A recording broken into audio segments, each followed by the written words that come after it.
योगी आदित्यनाथ कह रहे हैं तुमने अपने बाप का इज्जत नहीं किया। तो जोगी कहां अपन बाप की इज्जत किया है? जोगी कहां अपन बाप की इज्जत किया? अपन बाप के संस्कार में वो गया है? क्या इज्जत किया है? वो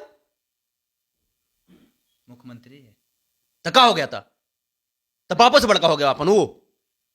ऐसे बोलिएगा। अरे तो वो उसे बोलेगा धरती पुत्र मुलायम सिंह यादव जी को?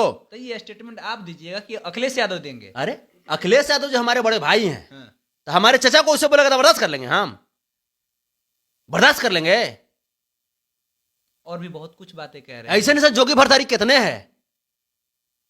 ऐसे निशान जोगी भरथारी कितने आया कितने गया? ऐसे निशान जोगी का काम भिक्षा मांगना होता है। भिक्षा मांगो 1-1.5 रुपया दे देंगे। कहाँ है? अरे भारत लोकतंत्र का देश है और यहाँ पे सभी किसी को आजादी है, कोई भी आदमी मुख्यमंत्री बन सकता है। तो कहे जोगी जी का लोकतंत्र का देश किसने बनाया? बाबा साहब भीमराव अम्बेडकर ने। किसने बनाया? सहमत है। लेकिन वही बाबा साहब भीमराव अम्बेडकर की लिखी हुई संविधान के आधार पर देश क्यों नहीं चलता है? चल तो रहा है। नहीं चल रहा है। आप उसी के खिलाफ कहां लिखा हुआ हिंदू राष्ट्र बनाएगा भारत? कहां लिखा हुआ है कि भारत हिंदू राष्ट्र है? नहीं आप बताइए, कहां लिखा हुआ है? तो फिर क्यों बोलता है ये लोग कि भारत को हिंदू राष्ट्र बनाएंगे? ये लोग बोलते ये जोगी क्यों बना, जैसे क्यों बनाएगा?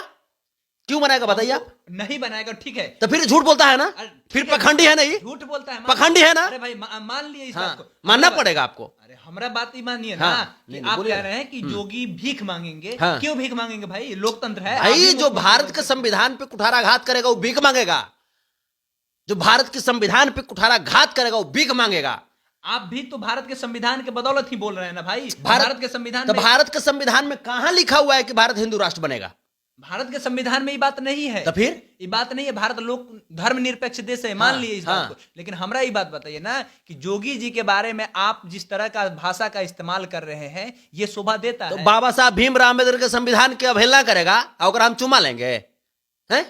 चुम्मा लेंगे ओकरा हम कि मार के चटकवा लाल कर देंगे? बाबा साहब भीमराव अम्बेडकर के द्वारा लिखित संविधान का जो अवहेलना करेगा वो देशद्रोही है। कौन आपको, आपके नजर में कौन ऐसा नेता लगता है जो बाबा साहब के संविधान का अवहेलना? आरएसएस वाला योगी आदित्यनाथ। योगी आदित्यनाथ इसमें सबसे पहला देशद्रोही। ये चलते क्योंकि एक मुख्यमंत्री के पद पे बने हुए रहते और बाबा साहब भीमराव अम्बेडकर के संविधान के ऊपर कुठाराघात किया। लेकिन एक तर्क ये भी दिया जाता है ना कि यहाँ सबसे ज्यादा आबादी जो है सनातन को मानने वाले हिंदू लोगों की है, तो ये हिंदू राष्ट्र बना देंगे तो क्या आपत्ति हो जाएगी? ये तर्क उन लोगों के द्वारा दिया जाता है। इसका क्या जवाब है? तो ओकर तर्क अपन घर में सोचित रहे, पगला जाए मर के, पगला के मर जाए, उग्र से क्या हो जाएगा? उससे संविधान ना बन जाएगा। संविधान हमारे देश के तमाम नागरिकों के हितों की रक्षा को सोचते हुए बनाया गया है। सहमत है आपकी बात से? तो फिर संविधान का अवहेलना नहीं कर सकते तुम? संविधान का अवहेलना नहीं कर सकते। संविधान का अवहेलना नहीं कर सकते। आप ये भी बात जानते होंगे कि संविधान में संशोधन होता है। हो सकता है कि उस समय ये बातें ध्यान में नहीं तो उसके लिए बहुत सारा सर उसके लिए पढ़ना लिखना पड़ता है। तो आपको ये लगता है कि जोगी जी नहीं पढ़े हैं, भाजपा के लोग नहीं पढ़े हैं? वो आवे, हम ट्यूशन कराते हैं। आप ट्यूशन कराइए। हम कराएंगे ट्यूशन। कैसे? हम फिर कहते कैसे?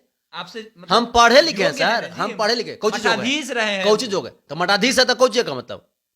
देखो तो क्या हुआ? तो जाओ मठ पर, जाओ मठ पर। वो मठाधीश है, हम द्वारिकाधीश के हम बाल बच्चा हैं। मतलब कृष्ण के वंशज है। तब फिर 86% हमारा समाज है सर, शोषित समाज है 86%। 86% में तो मोदी जी भी आते हैं ना जी। ये सर तब हम वही तो कहे कि आप पांडव की तरफ रहिएगा, कौरव की तरफ रहिएगा, करने रहिएगा। हम तो बताए ना पांडव की तरफ। तो हम भी वही हैं। वो गड़बड़ वाला ना है। मतलब आप जजमेंट दे रहे हैं कि नरेंद्र मोदी जी, जजमेंट पूरा जनता दे रही है। हे भगवान, तो जनता जब जजमेंट देगी तो 14 के बाद 19 में कैसे आ गए? फिर कहते 19 में कैसे आ गए? तो फिर कहिए कि महाराष्ट्र में कैसे चले आए? पूरा दुनिया जानता है। ये चोर दरवाजे, 14 में गलती हो गई सर, चोर दरवाजे सर जी। पहली बार बैलेट पेपर से आज भी चुनाव कराएंगे, है हिम्मत? कराएंगे चुनाव। मैंने आपको आपत्ति कहां हो जाता है? ईवीएम पे आपको विश्वास नहीं है? नहीं विश्वास है। तो आपका जितना भी विधायक जीतता है ईवीएम के बदौलत, तो एक मतलब वो सब गलती करके झूठो मूठो खाली जितवा देता है कि ताकि लोग हल्ला ना करे। तो ये भाजपा जीतवा। अगर है ताकत तो ईवीएम को हटा करके सर, अखिलेश प्रसाद यादव ईवीएम का जहां आविष्कार हुआ सर, ईवीएम का जहां आविष्कार हुआ अमेरिका में, क्या अमेरिका ईवीएम में चुनाव कराती है? सहमत है आपके बात। तो फिर हमरा ये बात बताइए कि जितना भी विधायक आज भी राजद के पास है, सपा के पास है, इस सारा लोग को भाजपा जीतवाती है? कहिएगा झूठो ना। मुठो, अरे झूठो मुठो। तो फिर जनता दौड़ा के मारेगा ना, हैं? तो फिर जनता दौड़ा के ना मारेगा जी। अब जहां पे जहां आपका नहीं, सरकार है, वो बात जहां नहीं जहां है, विपक्ष का जहां सरकार पे है, हेवी अरे सर, ममता- जहां पे सुनिए ना सर, जहां पे हेवी, मोदी का पक्ष नहीं लीजिए ना। हम नहीं पक्ष नहीं, ले हाँ तो फिर हम तो सुन सच्चाई लीजिए, बता रहे तो हैं सुन ना। लीजिए, सच्चाई कुछ बताइएगा, सुन लीजिए। ममता बनर्जी का आप भी सरकार है, सर, मोदी जी जीत आप रहे भी हैं, सुन लीजिए ना, सुन लीजिए। ईवीएम से वहां चुनाव जहां हुआ है ना। ममता बनर्जी के सरकार वाला में ये सब के खूब रगड़ैया हुआ है, समझे। अच्छा। तब जाकर के वहां से फेफड़ी फेंक दिया है, तब जाकर के वहां से भागा है। उत्तर प्रदेश का चुनाव, हाँ। उत्तर प्रदेश का चुनाव 86% के हक में चला गया था, समाजवादियों के हक में चला गया था। फिर हार कैसे गए? बता तो रहे हैं सर, बता तो रहे हैं। बिहार का चुनाव आपसे छिपा हुआ है क्या? दोपहर तक बिहार में समाजवादी लोग जीत गए थे, समाजवादी विचारधारा की सरकार दोपहर तक बन गई थी। शाम तक क्या हुआ सर, जहां जहां पे 200 वोट से आगे पीछे है सीधे पलटवा दिया, जहां पे 2000 वोट से है 5000 वोट तक कोई पलटवा दिया है सर। 12,000 के अंतर से मात्र हारा है लोग। सर वही तो हम कह रहे हैं ना, वही तो हम कह रहे हैं कि ये लोग चोर दरवाजे से सरकार में आना जानते हैं। आप देख लीजिए ना, आप देख लीजिए, महाराष्ट्र इसका जीता जागता सबूत है सर। सहमत है इस बात से। शिवसेना को एक तरीके से हाईजैक कर लिया ये लोग, हाईजैक कर लिया ये लोग। आखिर क्या बात है, हिंदुस्तान में सबसे ज्यादा शिक्षित लोग दक्षिण भारत में रहते हैं, आखिर क्या बात है जो दक्षिण भारत में इसका कोई सत्ता नहीं चलता है सर? क्या बात है? केरल सबसे ज्यादा शिक्षित दर, कौन है वहां पे? कांग्रेस है। तो अनपढ़ गवार के कौन पूछता है सर? तो ये बात मान के चलते हैं ना कि अगर ईवीएम से 2024 में चुनाव होगा तो फिर मोदी जीतेंगे। जमानत जब्त करा देंगे सर, जमानत जब्त करा देंगे। ईवीएम से जीत जाइएगा हम लोग ना। समझ गए हैं, नहीं, सुनिए ना, EVM से जीत हम लोग जाइएगा ना। अब मैं थोड़ा सा मेजोरिटी बढ़ाएंगे ना, वोट का परसेंटेज बढ़ाएंगे अपना। 86% है, अब कितना हो जाइएगा? 86% को वोट देने कहा जाता है सर, क्या बात? 86% को आपको वोट कभी रोका है कोई? रोका है सर, आपको रोका है, हाँ सर, हाँ सर, क्यों रोका? रोका है। क्यों? हम जिस समय 18 साल के थे उस समय रोका था तो उस समय नहीं हुआ होगा आपका, 18 कुछ गलती होगा। सर। गजब, तो मैंने गलती खाली 86% में लगता है।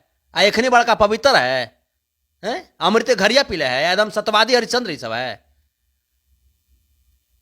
गलती खाली 86% में लगता है,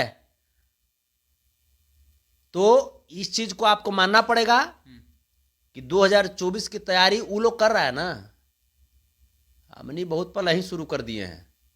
एकजुट हो गया अब हम लोग। इस बार 75 नहीं छोड़ा दिए तो फिर कह देंगे लोग 75 का मतलब 75 माने छक्का छोड़ा देना, छक्का। किसका? किसका छुड़ाइएगा? भाजपाइयों का।